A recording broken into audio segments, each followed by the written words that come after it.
आपला वेळ आणि सहकार्याबद्दल धन्यवाद. नमस्कार viewers, welcome to Madhuri Gurukul. Let's explore conditional errors in English grammar beginning with question 1. If he would have told me earlier I would have help him. आता या प्रश्नामध्ये इथे if he would have told me earlier if clause आहे आणि I would have help him main clause आहे. आता इथे main clause आपल्याला भूतकाळामध्ये पूर्ण न झालेल्या क्रियेचा वर्णन करते आणि भूतकाळामध्ये पूर्ण न झालेल्या क्रियेचा वर्णन करण्याकरिता आपण कंडिशनल थर्डचा उपयोग करतो. आणि कंडिशनल थर्डची वाक्यरचना अशी असते की इफ क्लॉज पास्ट परफेक्ट टेन्समध्ये असते आणि मेन क्लॉजमध्ये अगोदर सब्जेक्ट येईल, त्यानंतर वुड हॅव शब्दगट येईल आणि त्यानंतर क्रियापद आपल्या पास्ट पार्टिसिपल फॉर्ममध्ये येईल. आणि इफ क्लॉज ही हायपोथेटिकल सिच्युएशनचा वर्णन करते, त्याचप्रमाणे मेन क्लॉज पूर्ण न झालेल्या क्रियेचा वर्णन करते. म्हणून दिलेल्या प्रश्नाची रचना अशी येईल.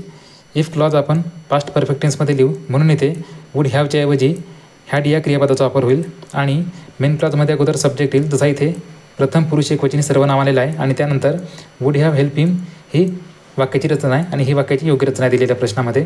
म्हणून दिलेल्या प्रश्नाला आपण असा लिहू, if he had told me earlier I would have help him.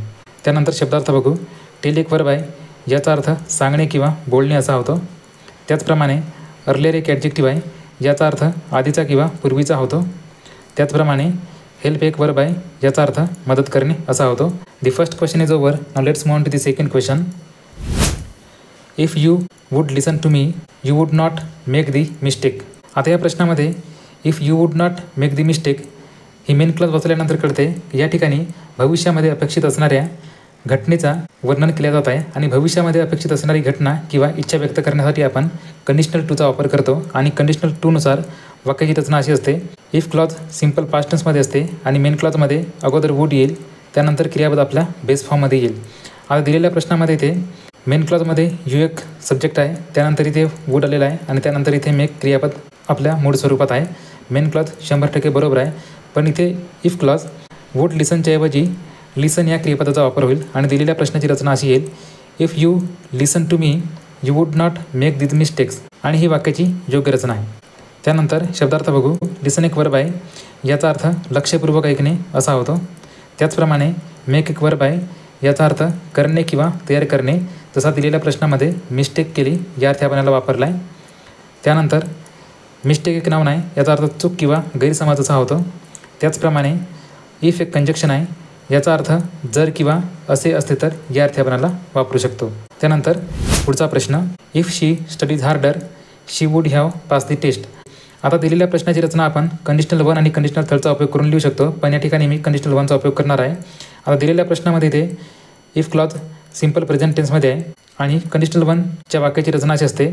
If clause simple present टेन्समध्ये असते आणि मेन क्लॉजमध्ये अगोदर सब्जेक्ट येईल, त्यानंतर विल येईल आणि त्यानंतर क्रियापदाचा मूळ रूप येईल. म्हणून इफ क्लॉज या ठिकाणी 100% बरोबर आहे, पण मेन क्लॉजमध्ये इथे वुड हॅव पासच्या ऐवजी फक्त विल आणि क्रियापदाचा मूळ रूप येईल. म्हणजे इथे वुड हॅव पासच्या ऐवजी फक्त विल पास येईल आणि वाक्याची रचना अशी असेल. If she studies harder she will pass the test. त्याचप्रमाणे कंडिशनल 1चा उपयोग रिअल आणि पॉसिबल सिच्युएशनला व्यक्त करण्याकरिता केला जातो. त्यानंतर शब्दार्थ बघू. स्टडी एक नाउन आहे, याचा अर्थ अभ्यास किंवा अध्ययन असा होतो.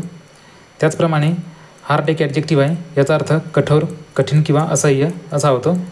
त्यानंतर पास एक वर्ब आहे, याचा अर्थ उत्तीर्ण होणे किंवा पुढे जाणे होतो. त्याचप्रमाणे शेवटचा टेस्ट एक नाउन आहे, याचा अर्थ परीक्षा, चाचणी किंवा कसोटी या अर्थी आपण वापरू शकतो. पुढचा प्रश्न. Had they realise the danger they would not go hiking. आता या प्रश्नामध्ये ते इफ क्लॉज पास्ट परफेक्ट टेन्समध्ये आहे आणि हायपोथेटिकल कंडिशन किंवा अनसर्टन सिच्युएशनचा उल्लेख करते आणि भूतकाळातील हायपोथेटिकल कंडिशनचा उल्लेख करण्याकरिता आपण कंडिशनल थर्डचा उपयोग करतो. आणि कंडिशनल थर्डनुसार वाक्याची रचना अशी असते. इफ क्लॉज पास्ट परफेक्ट टेन्समध्ये असते आणि मेन क्लॉजमध्ये अगोदर सब्जेक्ट येईल, त्यानंतर वुड हॅव शब्दगट येईल आणि क्रियापद आपल्या पास्ट पार्टिसिपल फॉर्ममध्ये येईल. आता दिलेल्या प्रश्नामध्ये इथं ही जी हायपोथेटिकल कंडिशन डिस्क्राईब करणारी क्लॉज आहे, म्हणजे had they realise the danger ही पास्ट परफेक्ट टेन्समध्ये आहे आणि बरोबर आहे. पण एरर इथे आहे मेन क्लॉजमध्ये. इथे वुड नॉट गो हायकिंगच्या ऐवजी would not have gone hiking पाहिजे आणि त्यानंतर वाक्याची रचना अशी येईल. Have they realise the danger they would not have gone hiking. Would not गोच्या ऐवजी वुड नॉट हॅव गोन शब्दगट येईल. त्यानंतर शब्दार्थ बघू. रिअलाइज एक वर्ब आहे, याचा अर्थ जाणीव होणे असा होतो. त्यानंतर डेंजर एक नाउन आहे, याचा अर्थ धोका, संकट किंवा भय असा होतो. त्याचप्रमाणे दे एक प्रोनाउन आहे, याचा अर्थ ते किंवा त्या या अर्थ आपण याला वापरतो. आणि शेवटचा हा एक वर्ब आहे, याचा अर्थ वाढणे किंवा खूप वाढवणे असा होतो. म्हणजे जसा किमतीमध्ये वगैरे वाढ होते या अर्थ आपण याला वापरू शकतो. 5वा प्रश्न, if it weren't for the rain we will go to the park.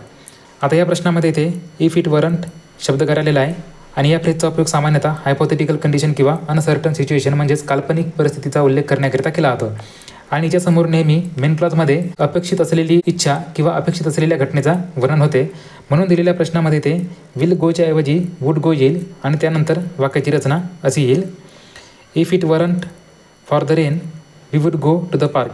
आता इथे इफ क्लॉज, हायपोथेटिकल कंडिशन आणि मेन क्लॉजमध्ये आपल्याला अपेक्षित असणारी इच्छा किंवा अपेक्षित असणारी घटना व्यक्त करायची असल्यामुळे इथे सेकंड कंडिशनलचा उपयोग होईल. कारण सेकंड कंडिशनलचा उपयोग हायपोथेटिकल सिच्युएशन म्हणजेच काल्पनिक परिस्थितीचा वर्णन करण्याकरिता केला जातो. आणि कंडिशनल 2च्या वाक्याची रचना अशी असते, इफ क्लॉज सिंपल पास्ट टेन्समध्ये असते आणि मेन क्लॉजमध्ये सब्जेक्ट येईल, त्यानंतर वूड येईल आणि त्यानंतर क्रियापदाचा मूळ रूप येईल. म्हणून दिलेल्या प्रश्नामध्ये मेन क्लॉज इथे वी एक प्रोनाउन आहे, त्यानंतर वूड आहे आणि त्यानंतर क्रियापदाचा मूळ रूप आहे आणि वाक्याची रचना अशी असेल. त्यानंतर शब्दार्थ बघू. रेन एक नाउन आहे, याचा अर्थ पाऊस किंवा वर्षा होतो. त्याचप्रमाणे पार्क एक नाउन आहे, याचा अर्थ उद्यान किंवा बगीचा होतो. Thank you for watching. If you found this video helpful, please like, share and subscribe to Madhuri Gurukul.